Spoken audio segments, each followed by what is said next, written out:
Entonces, lo otro, si te sobra plata, países que tienen dinero que les sale hasta por las orejas, les sobra de lo que roban en otros países, lo voy a hablar claro. Entonces, que pueden manejar un proyecto X, por ejemplo, energía de mareas, lo pueden hacer en Francia como lo hicieron, hazlo pues. No tienes otra, si tienen que generar, Alemania estuvo generando y otros países estuvieron generando energía eléctrica a través de energía nuclear, que es más o menos 4 veces más cara que cualquier energía convencional. Entonces lo hacen, hazlo. Pero tenemos dinero para hacer eso. Técnicamente lo podemos hacer. Pero ¿nos soporta una utilidad económica o el Estado tiene que absorber la diferencia? Es un Estado pobrete que no tiene plata. Entonces tenemos que regresar a ver la hidroelectricidad. Y el Ecuador no puede estar desarrollando proyectos donde el Ecuador absorba todo el tema del costo. Porque a la hora de vender energía no puede venderla más cara que la que se vende del sistema energético hidroeléctrico del Ecuador. Entonces siempre me veo obligado a regresar a compararla ¿con quién? Con la hidroelectricidad. Y la hidroelectricidad les da, pero les hace poncho. Porque la hidroelectricidad es sumamente barata y limpia. ¿Qué es lo más barato? En lo que es electricidad, la hidroelectricidad. En lo que son las energías no renovables, entonces ahí tenemos el petróleo. El petróleo está sentado y reinando allí. Yo me río cuando se habla del petróleo. Vamos a sustituir el petróleo, no lo pueden sustituir. Y el petróleo llegará un día en que valga un ojo de la cara.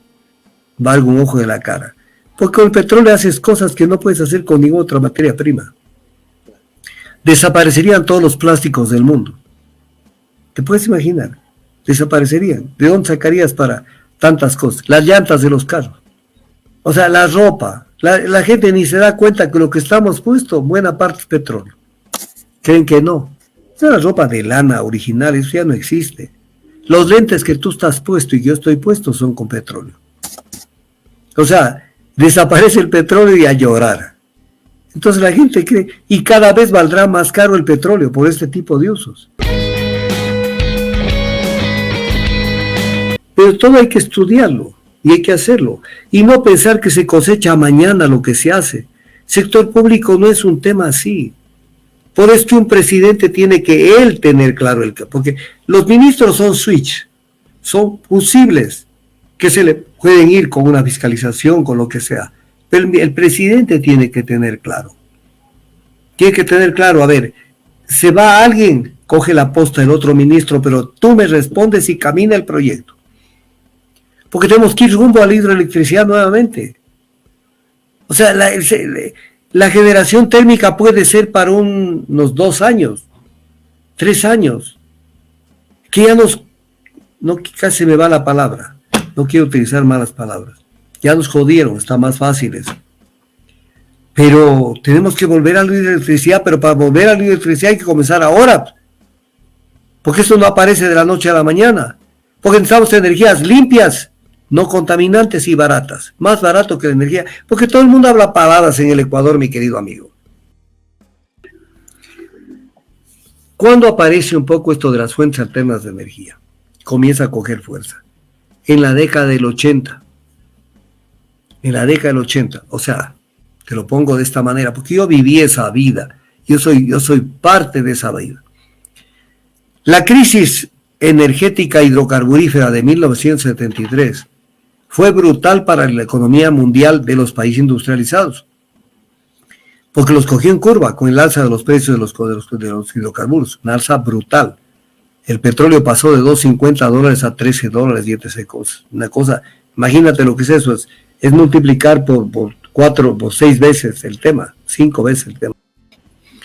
Entonces, eso provocó. Entonces, el mundo comenzó a preocuparse y decir, a ver, podemos solamente depender del petróleo. Entonces comenzó a pensar en fuentes alternas de energía. Y se comenzaron a hacer estudios a nivel mundial, ¿sí? Ya en el inicio de la década de los 80, y ya con fuerza para ver cómo se puede generar energía también a través de otro tipo de fuentes. Para ver cómo se va generando energía. Y entonces, con base en eso, aparecen una cantidad de energías. Te la cito, la biomasa, a través de biodigestores, la energía eólica, la energía de los vientos, la energía de las mareas, la energía geotérmica, utilizando la energía que tienen los volcanes, el calor que generan los volcanes, la energía solar fotovoltaica. Entonces se comienza a trabajar en este tipo de energías. Y se ve la viabilidad técnica, no económica, es otro tema. Y yo me acuerdo que en lo que es el Ecuador, no el Ecuador, lo que es América Latina, la Organización Latinoamericana de Energía, que era otra organización, hoy es una ONG chiquita que ya no trasciende, hace cositas, pero ya no. En estos años era una organización poderosa, potente. Comenzó a trabajar en los proyectos de desarrollo de fuentes alternas de energía y se generaron para América Latina tecnología nueva.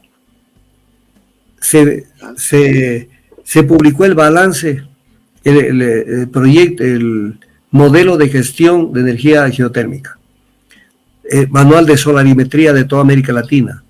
Me río yo cuando dicen, estamos contratando los estudios para medir. Está medido desde la década de los 80. Manual de solarimetría, manual de generación de energía solar, manual de generación de biogás, manual de generación de pequeñas centrales hidroeléctricas, manual de generación de energía eólica. Todo organizó la Organización Latinoamericana de Energía, generó tecnología y esa tecnología se transmitió a toda América Latina. Tomen, hagan si quieren otro tipo de energías. Desde esa década, oye, da la coincidencia, porque es una coincidencia, que en el año que se produce la mayor cantidad de estos documentos importantes, de estos manuales de generación, se lo hizo cuando yo manejaba la Organización Latinoamericana de Energía. Lo cual no quiere decir que yo diga yo hice todo, no. El equipo técnico multidisciplinario integrado por técnicos de lo mejor de América Latina. Y entonces generamos eso. Entonces aquí tienen. Pues yo me río cuando quieren descubrir el agua tibia, que vamos a generar electricidad con la geotermia, como que descubrieron el agua tibia. No, el manual fue publicado en el año 1987. Ya tiene casi 30 años. Entonces, ¿de qué están hablando? Entonces, se hicieron todo esto. Pero vino un problema que hasta ahora subsiste. 7 de octubre del 2024. Tú tienes ya el manual de generación de energía solar o de generación tal. Pero viene el tema de los costos a nivel de la gran producción de energía. Costos y recuperación de inversiones. Entonces tú dices, a ver, generar con geotermia, ¿cuánto me va a generar en megavatios y qué costo va a tener? Porque también tengo que pensar en eso. Entonces digo, no me gusta. ¿Cuánto puedo hacer esto? Sí, pero no me gusta. Las cifras económicas no me gustan. Y el Ecuador no puede estar desarrollando proyectos donde el Ecuador absorba todo el tema del costo. Porque a la hora de vender energía no puede venderla más cara que la que se vende del sistema energético hidroeléctrico del Ecuador. Entonces siempre me veo obligado a regresar a compararla ¿con quién? Con la hidroelectricidad. Y la hidroelectricidad les da, pero les hace poncho. Porque la electricidad es sumamente barata y limpia. Que también de contaminación, porque me van a pensar, doctor Tandazo, pero verá también que hay niveles de contaminación. Sí, conozco de eso. Pero es lo mejor. Entonces, lo otro, si te sobra plata, países que tienen dinero que les sale hasta por las orejas, les sobra de lo que roban en otros países, lo voy a hablar claro. Entonces, que pueden manejar un proyecto X, por ejemplo, energía de mareas, lo pueden hacer en Francia como lo hicieron, hazlo pues. No tienes otra, si tienen que generar, Alemania estuvo generando y otros países estuvieron generando energía eléctrica a través de energía nuclear, que es más o menos 4 veces más cara que cualquier energía convencional. Entonces lo hacen, hazlo. Pero tenemos dinero para hacer eso. Técnicamente lo podemos hacer. Pero ¿nos soporta una utilidad económica o el Estado tiene que absorber la diferencia? Es un Estado pobrete que no tiene plata. Entonces tenemos que regresar a ver a la hidroelectricidad. Tenemos otra alternativa. Entonces no podemos, porque la gente mira cómo hablan. Yo me río cuando hablan como que han descubierto, ¿no? Hubo una persona que me mandó en mi chat, me mandó una información de algo que están haciendo en energía de mareas. Y me pone ahí una nota, dice, revise doctor, no sé si se ha enterado, mire cómo están generando energía a través de esto. Esto sí es novedosísimo. Y le contesté y le dije, esto ya tiene 40 años de haberse trabajado la tecnología. O sea, dejen de joder. O sea, yo no soy un improvisado en el sector energético, no nacional, sino internacional. Entonces a mí no me va a convencer. Entonces, que las energías, por eso las energías en un tema de libre mercado se imponen por precio. ¿Qué es lo más barato? En lo que es electricidad, la hidroelectricidad, en lo que son las energías no renovables, entonces ahí tenemos el petróleo. El petróleo está sentado y reinando allí. Nadie le perturba su sueño. Está allí el petróleo. Porque ¿quién le puede competir al petróleo como el energético más caro de la humanidad de estos años? Y además, la materia prima. Yo me río, verás, esta entrevista, ojalá yo podría decir que este pedazo de entrevista alguien lo guarde y lo vea después de 50 años. Yo me río cuando se habla del petróleo. Vamos a sustituir el petróleo, no lo pueden sustituir. Y el petróleo llegará un día en que valga un ojo de la cara. Valga un ojo de la cara. Porque con el petróleo haces cosas que no puedes hacer con ninguna otra materia prima. Desaparecerían todos los plásticos del mundo. ¿Te puedes imaginar? Desaparecerían. ¿De dónde sacarías para tantas cosas? Las llantas de los carros. Cuando aparecen los vehículos en el mundo, eran tan pocos los vehículos que se hacían las llantas con el caucho natural que salía de las plantaciones de caucho de Manaos. Y entonces llevaban de Manaos Brasil. Brasil tuvo tal auge con las plantas de caucho que se daban el lujo de llevar a Manaos lo mejor de los ballets de la ópera de Alemania, de Berlín y de Francia. Porque tenían la plata, les salía por las orejas con el caucho. Pero da la casualidad que con el petróleo produjeron caucho sintético. Se jodió Manaos. Hasta ahí llegó Manaos. Caucho sintético. Ahora, con los miles de millones de vehículos, ¿cómo les construirías las llantas si no hay petróleo? O sea, la ropa. La gente ni se da cuenta que lo que estamos puesto, buena parte es petróleo. Creen que no. Esa es la ropa de lana original, eso ya no existe. Los lentes que tú estás puesto y que yo estoy puesto son con petróleo. O sea, desaparece el petróleo y a llorar. Entonces la gente cree, y cada vez valdrá más caro el petróleo por este tipo de usos. Cada vez valdrá más caro el petróleo, no es que valdrá más barato. Hoy está represado el precio por la manipulación que hace el precio en los mercados internacionales de los Estados Unidos y otros países industrializados. Porque el petróleo, si soltarían las amarras, el petróleo hoy debería estar valiendo unos $250 el barril. Porque no puede ser que valga menos que la Coca-Cola. El petróleo. Entonces, el tema de las energías es así. El tema, me preguntaba mi empleada, que es una linda gente y que siempre está pendiente de las cosas, y me dice, vi un programa donde hablaban de que con el gas, el biogás, o sea, con las heces de los animales, se genera un gas que se prende en las cocinas. Y entonces le dije, ya te contamos hace años que fuimos a una finca en donde estaba allí un proyecto de biogás que lo montamos como proyecto piloto, la Organización Latinoamericana de Energía, y ahí estaban generando electricidad con esto. Y yo me traje hasta como un recuerdo una hornilla en barro, una hornilla de gas, que funcionaba en base a biodigestores. No es nuevo, pero ¿y cuál es el? Pero, por ejemplo, en fincas sí se debe implementar eso. Sí se debe implementar porque, cuando hay bastante ganado. Porque las heces del ganado sirven para esto. Pero a veces aparecen con cosas chuscas, como que la solución está mañana, pasado o traspasado. Y no hay tal. Lula da Silva, cuando se descubrió nuevo petróleo, porque sí tenían antes petróleo, pero en cantidades insuficientes, los nuevos reservorios de petróleo y las capas presalinas de Brasil, dijo, esto es una bendición de Dios, un boleto millonario y un pasaporte al futuro. Mira, 3 conceptos son claves. Bendición de Dios, boleto millonario y pasaporte al futuro.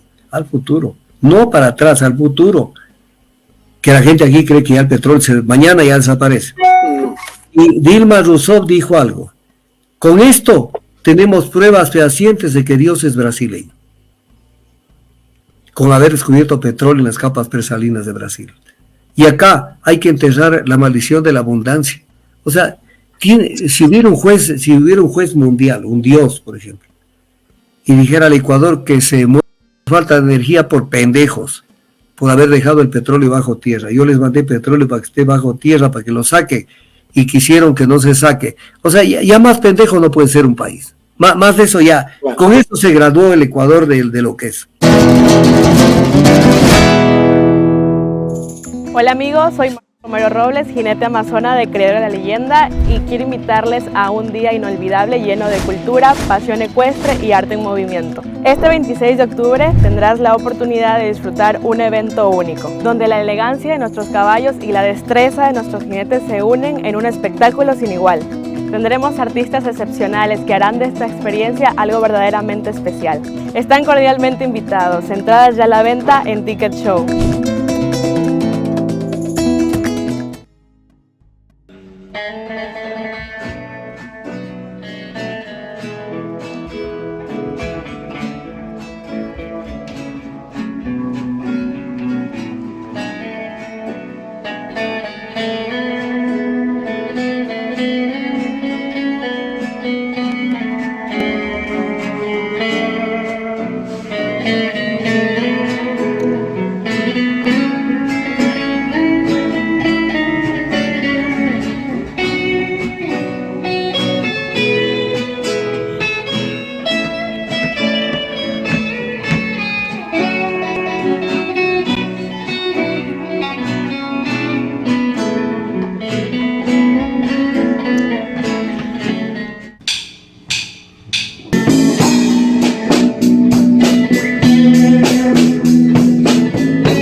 Esa sonrisa cuando